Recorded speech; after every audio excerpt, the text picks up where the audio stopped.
Assalamualaikum warahmatullahi wabarakatuh. Perkenalkan, kami kelompok 3 akan mempresentasikan materi tentang Undang-Undang Dasar Sementara atau UUDS 1950 hingga 1959. Video yang baru saja kita saksikan tadi telah mengingatkan kita betapa panjangnya sejarah Indonesia dalam merebut kemerdekaan. Tapi, sejarah tersebut masih merupakan babak pertama dalam sejarah kita. Para pendahulu kita masih memiliki PR, yakni mendirikan atau membangun negara ini menjadi negara yang berdaulat. Sehingga hasil dari perjuangan tersebut salah satunya adalah UUD 1950 hingga 1959 ini. Nah, kira-kira apa sih isi dari UUDS dan kenapa UUDS ini dinamakan Undang-Undang Dasar Sementara? Apa aja yang termaktub dalam UUDS ini? Setelah ini akan kita bahas bersama.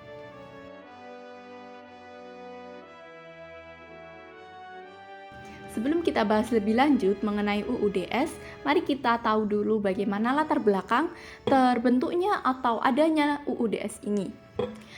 Nah, setelah melaksanakan proklamasi kemerdekaan Republik Indonesia, terjadi peristiwa Konferensi Meja Bundar pada tanggal 23 Agustus 1949 hingga 2 November 1949.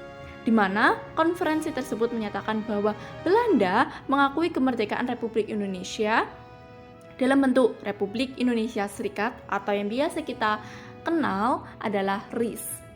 Namun, RIS ini atau Republik Indonesia Serikat menyebabkan demo besar-besaran dari rakyat Indonesia yang menuntut kembalinya Indonesia menjadi negara kesatuan Republik Indonesia. Sehingga RIS dibubarkan pada tanggal 17 Agustus 1950 yang menggunakan sistem parlementer. Sistem parlementer ini itu adalah kekuasaan eksekutif itu berada di tangan Perdana Menteri dan kabinet yang bertanggung jawab kepada DPR. Presiden hanya berfungsi sebagai kepala negara dan tidak memiliki kekuasaan politik yang besar. Konstitusi pengganti RIS adalah UUDS 1950 yang ditetapkan berdasarkan Undang-Undang Nomor 7 Tahun 1950 tentang perubahan konstitusi sementara Republik Indonesia Serikat menjadi Undang-Undang Dasar Sementara Republik Indonesia. UUD 90 disahkan oleh DPR RI pada tanggal 14 Agustus tahun 1950 di Jakarta. Selanjutnya, konstitusi tersebut yakni UUD 1950 dinamakan sementara karena memang bersifat sementara. UUDS ini sebenarnya menunggu terpilihnya Dewan Konstituante hasil pemilihan umum yang akan menyusun konstitusi baru. Karena UUDS bersifat sementara, harus segera dibuat UUD yang baru oleh konstituante hasil pemilihan umum. Tetapi konstituante gagal menyusun konstitusi baru karena terjadi perbedaan pendapat antara kelompok yang ingin mempertahankan UUDS 1950 dengan kelompok yang ingin mengembalikan UUD 1945.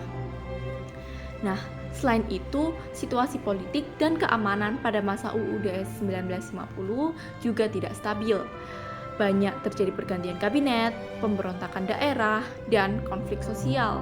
Yang akhirnya, pada tanggal 5 Juli 1959, Presiden Soekarno mengeluarkan dekret presiden yang menetapkan kembalinya berlaku UUD 1945 sebagai konstitusi negara. Nah, begitulah latar belakang bagaimana UUD 1950 ini dibentuk atau muncul dan bagaimana UUD 1950 ini digantikan oleh UUD 1945. Nah, untuk materi yang berikutnya akan disampaikan oleh teman saya. Terima kasih. Baiklah, saya Revalina Kartajo Utami. Saya akan melanjutkan presentasi. Kita lanjut ke kabinet-kabinet di era Undang-Undang Dasar Sementara Republik Indonesia atau lebih dikenal dengan UUDS 1950 sampai 1959. Nah, pada saat itu, presiden yang menjabat ialah Insinyur Soekarno dan wakil presiden yang menjabat adalah Dr. Andes Muhammad Hatta, serta ada Perdana Menteri yang dijabat oleh Sultan Syahrir. kita lanjut ke sistem ketatanegaraan. Nah, kita mulai dari bentuk negaranya dulu. Nah, bentuk negara Republik Indonesia ialah negara kesatuan. Seperti yang kita tahu, negara kesatuan yang berarti semua wilayah di Indonesia diatur oleh satu pemerintahan pusat. Meskipun ada daerah-daerah di Indonesia yang memiliki pemerintahan daerah, namun tetap saja mereka tetap berada dalam naungan dan kontrol dari pemerintahan pusat. Lalu untuk bentuk pemerintahan, Indonesia memiliki bentuk pemerintahan republik yang berarti kepala negara Indonesia adalah seorang presiden yang dipilih oleh rakyat, bukan seperti bentuk pemerintahan monarki yang dipimpin oleh raja dan menggunakan turun-temurun atau dari keluarga kerajaan gitu, teman-teman. Lalu untuk sistem pemerintahan, Indonesia memiliki sistem pemerintahan parlementer. Nah, dalam sistem ini presiden bertindak sebagai kepala negara, tapi bukan sebagai kepala pemerintahan, karena presiden ini memiliki kekuasaan yang lebih terbatas dan sebagian besar tanggung jawabnya itu dipegang oleh Perdana Menteri yang diangkat oleh parlemen gitu.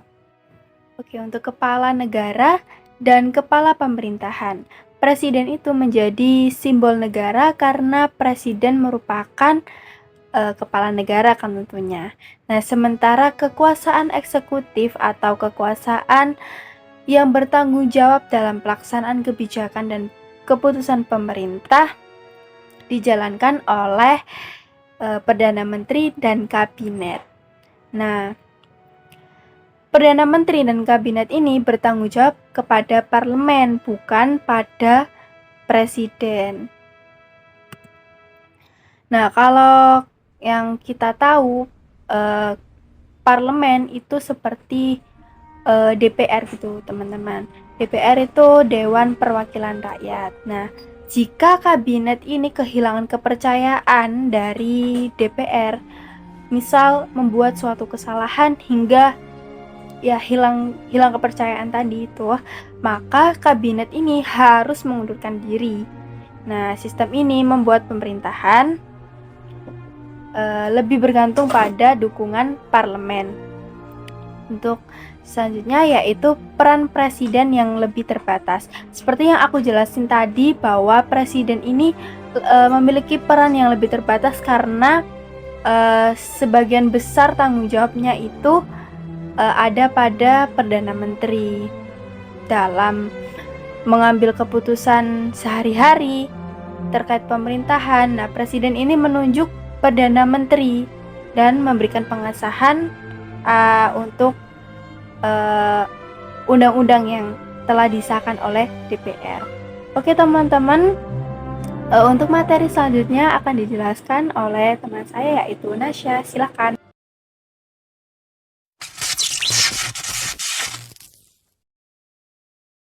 Baik, saya Dia Siti Nasyama akan melanjutkan materinya. Sistem ketatanegaraan yang berikutnya adalah DPR sebagai lembaga legislatif utama. Dewan Perwakilan Rakyat atau DPR menjadi pusat kekuasaan legislatif dan memiliki peran besar dalam pengawasan pemerintah. Anggota DPR dimilih melalui pemilu dan parlemen memiliki hak untuk menyetujui atau menolak kebijakan yang diajukan oleh pemerintah. Selanjutnya adalah Mahkamah Agung sebagai lembaga kehakiman tertinggi. Mahkamah Agung berfungsi sebagai lembaga kehakiman tertinggi yang mengawasi pelaksanaan hukum dan keadilan di Indonesia. Di masa ini, pengawasan terhadap lembaga eksekutif lebih ketat, dan lembaga kehakiman berperan penting dalam menjaga konstitusi. Sistem ketatanegaraan Indonesia di bawah UDS 1950 mengarah pada demokrasi parlementer yang membatasi kekuasaan presiden dan memiliki peran besar kepada DPR serta kabinet dalam menjalankan pemerintahannya. Selanjutnya adalah lembaga-lembaga negara, di mana yang pertama ada presiden dan wakil presiden. Yang pertama, Presiden mengeluarkan keputusan pengangkatan Perdana Menteri dan Menteri-Menteri lain, serta penetapan Menteri-Menteri yang memimpin kementerian yang tertera dalam Pasal 51 Ayat 4. Yang kedua, Presiden berfungsi sebagai kepala negara yang melambangkan persatuan bangsa, namun tidak memiliki kekuasaan untuk menjalankan pemerintahan sehari-hari. Yang ketiga, Presiden memiliki tugas formal untuk menandatangani undang-undang yang sudah disetujui oleh parlemen, tetapi tidak memiliki hak veto atau pengaruh dalam proses legislatif. Yang kedua adalah Menteri-Menteri. Menteri bertugas melaksanakan kebijakan pemerintah sesuai dengan bidangnya, seperti keuangan, pendidikan, dan sebagainya. Mereka menjalankan keputusan yang diambil oleh kabinet dan bertanggung jawab atas pelaksanaan itu. Setiap menteri bertanggung jawab langsung kepada parlemen. Parlemen dapat meminta penjelasan, memberi kritik, atau bahkan mengajukan mosi tidak percaya terhadap seorang menteri atau kabinet. Menteri berperan dalam koordinasi antar bidang kementerian untuk memastikan kebijakan yang konsisten dan sinergis di berbagai sektor pemerintahan. Untuk materi selanjutnya akan dipresentasikan oleh teman saya, Isna Zatia Ulia. Baik, saya Isna Zatia akan melanjutkan presentasi. Sekarang kita akan membahas lembaga DPR. DPR sendiri seperti yang kita ketahui, yakni singkatan dari Dewan Perwakilan Rakyat. DPR pada masa UUDS berfungsi sebagai badan legislatif yang akan berkontribusi dalam perumusan UUDS. Lalu yang kedua yaitu DPR memiliki kekuasaan utama dalam pembentukan UUDS tersebut. Jadi UUDS ini pasti dengan persetujuan DPR, dan keluar atau tidaknya UUDS pasti dengan persetujuan DPR, karena DPR tersebut memiliki kekuasaan utama dalam pembentukan UUDS. Lalu yang ketiga yaitu DPR memiliki kekuasaan dalam hal anggaran negara. Jadi tidak hanya memiliki kekuasaan utama dalam pembentukan UUDS, tapi juga memiliki kekuasaan dalam hal anggaran negara. Jadi setiap rancangan yang diajukan oleh pemerintah harus mendapatkan persetujuan oleh DPR untuk dapat dilaksanakan. Jadi tetap saling menyambung ya dengan yang kedua, yaitu memiliki kekuasaan utama dalam hal UUDS, pembentukan UUDS tersebut. Baik, selanjutnya ada lembaga MA. MA yaitu Mahkamah Agung. Mahkamah Agung pada era UUDS berfungsi untuk menguji peraturan perundang-undangan di bawah undang-undang. Ini seperti proses peraturan perundang-undangan yang lebih rendah terhadap yang lebih tinggi. Juga menguji kebahasaan dan materi terkait perundang-undangan. Apakah itu sesuai atau malah bertentangan dengan peraturan perundang-undangan yang lebih tinggi tadi. Lalu yang kedua, MA ini sebagai lembaga yang memutuskan perkara kasasi, yang artinya MA dapat meninjau ulang keputusan-keputusan hukum dari keputusan pengadilan yang lebih rendah. Untuk memastikan agar tidak ada kesalahan dalam penerapan hukum tersebut. Jadi MA ini dapat mempertimbangkan hasil atau keputusan dari pengadilan yang lebih rendah.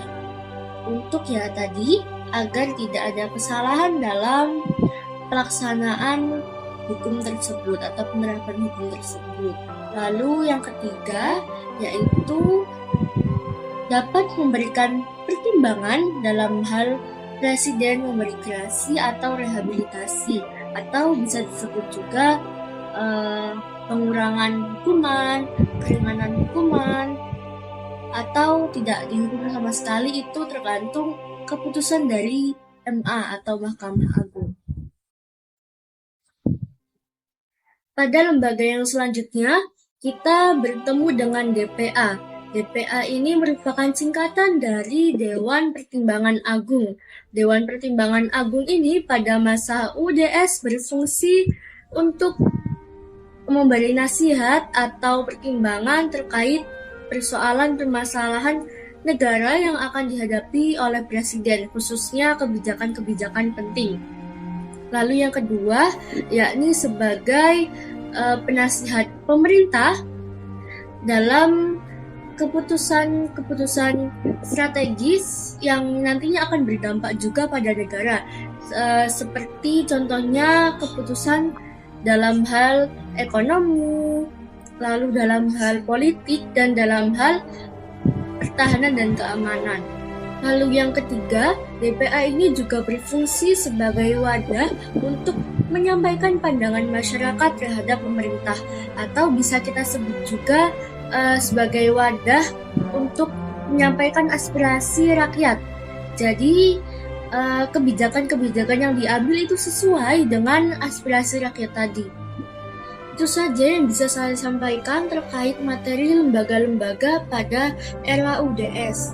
Untuk materi selanjutnya, yakni ada materi susunan formal yang akan dipresentasikan oleh Kak Ayu. Untuk Kak Ayu Bayhaqi, dipersilahkan. Baik, saya Ayu akan melanjutkan materi selanjutnya, yaitu susunan formal UDS 1950. Susunan UDS terdiri dari 3 bagian, yaitu yang pertama, pembukaan, yang kedua, batang tubuh, dan yang ketiga, peraturan peralihan.